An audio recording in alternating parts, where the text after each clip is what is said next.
नया फिर दिन हुआ,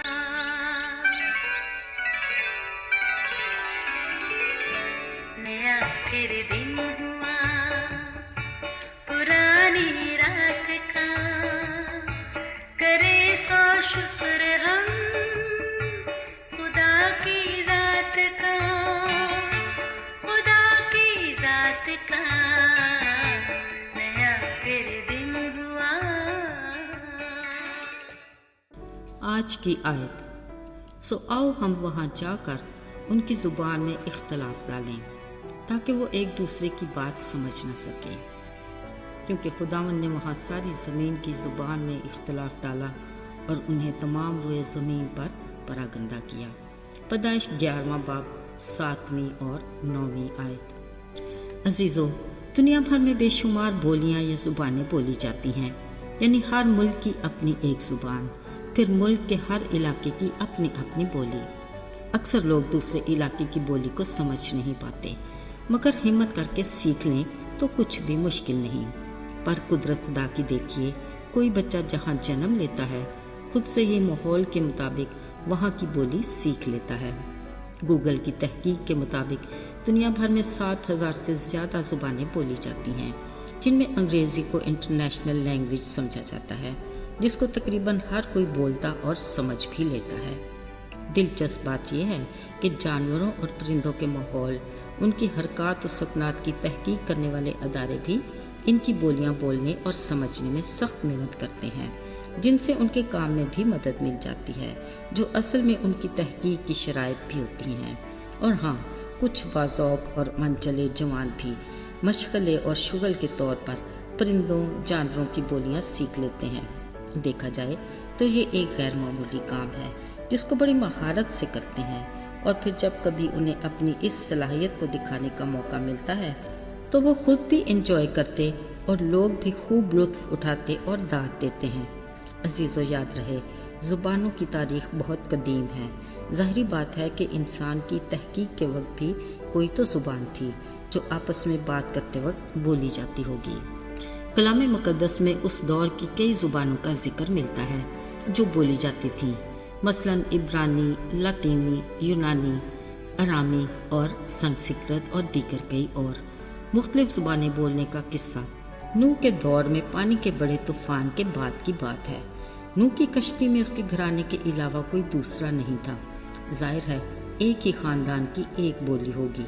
तूफ़ान के बाद उनको खुदा ने बरकत दी और कहा, तुम बारवर हो, बढ़ो और ज़मीन पर खूब अपनी नस्ल बढ़ाओ और बहुत ज़्यादा हो जाओ।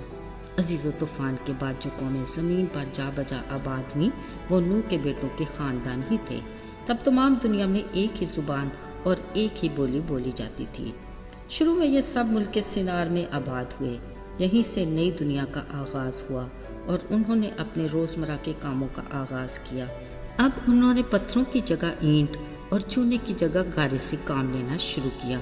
सो उन्होंने ईंटें बनाई और उन्हें आग में पकाकर खूब मजबूत किया और इसी से अपने शहर तामीर किए।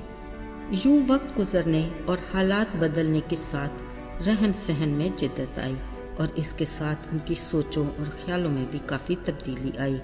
फिर इरादा किया कि एक ऐसा बुर्ज बनाते हैं जिसकी चोटी आसमान तक जा पहुँचे ताकि हमारा नाम हो। बिलाशुबा खालिक खुदा को अपने मखलूक का बखूबी अंदाज़ा था जब ही उसने तूफ़ान के बाद कहा कि मैं इंसान की वजह से ज़मीन पर कोई और लानत ना लाऊंगा, क्योंकि उसके दिल का ख्याल लड़कपन से ही बुरा है। अब भी कुछ ऐसे ही हालात वक़ूअ पज़ीर हो रहे थे कि एक बुर्ज बनाएं जिसकी चोटी आसमान तक पहुँचे और हमारा नाम हो। अजीज़ों, अगरचे कुछ ही अरसा पहले पानी के तूफ़ान के वाक़या में उन्होंने खुदा की खुदाई को देखा, सो खुदा ने उनके इस इरादा को मिलियामेट करने के लिए प्लान किया कि उनकी ज़ुबान में इख्तलाफ डाला जाए ताकि वो एक दूसरे की बात को समझ ना सके। लिहाजा ऐसा ही हुआ और उनकी बोली जाने वाली एक ज़ुबान में ऐसा इख्तलाफ हुआ कि वो अपने इरादे से बाज आए और तमाम रोए ज़मीन पर परागंदा हुए, और यहीं से तरह तरह की ज़ुबानें और बोलियां वजूद में आईं जो खुदा की मर्ज़ी के ऐन मुताबिक थीं।